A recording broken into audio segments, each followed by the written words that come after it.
ในพี่น้องปลา3 โล50,000งามกระดอกปลาอยู่แกงกอกนี่แต่ปลาตื่มให้ในเด้อตื่มให้ในเด้อนี่ปลางามบรีหรอเนาะตัวใหญ่นะโลเท่าไรสัตว์ตัวใหญ่ฮะ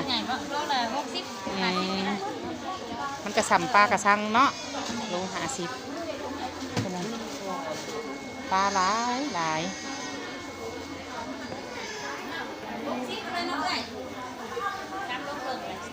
มันเข่งอยู่บ่เบิ่งในพี่น้องนี่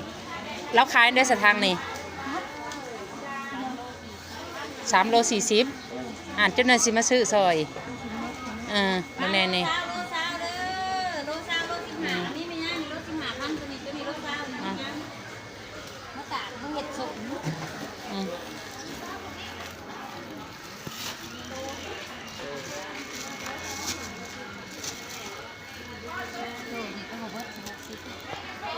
สีเห็ดแห้ง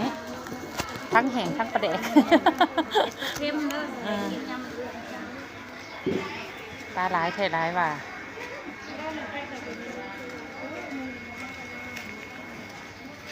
เนี่ยพี่น้องทางนี้อันเท่าไรเกาะทางนี้ค่ะอันเบิร์ดเลยนะ3 โลเท่าไร3 โล 40ติดแต่ข่อยน้ำกับ3 โล 40คือกันใส่ปลาตัวชิ้นใหญ่เห็ดละเห็ดน้อยเฮ้ย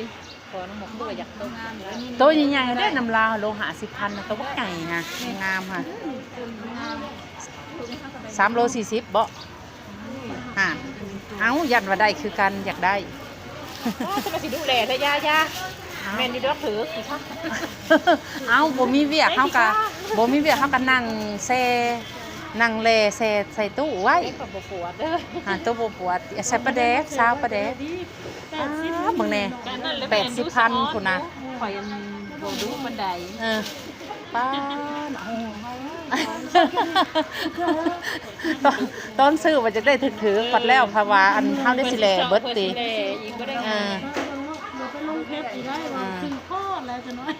4 โลครึ่งโหเอา3เท่าไรก็ตัว3 โล 40เอาอีกป้ามันก็6 โลกับ80,000คือใหญ่เสมองามเอาใส่6 โลค่ะ80,000ป้าเขาสิแลเบิดบ่ละบาทนี่เอาตัวที่บอกตัวนี้งามเลยสิงามป้าลำใหญ่เสมอสำโตสิแลนี่แข็ง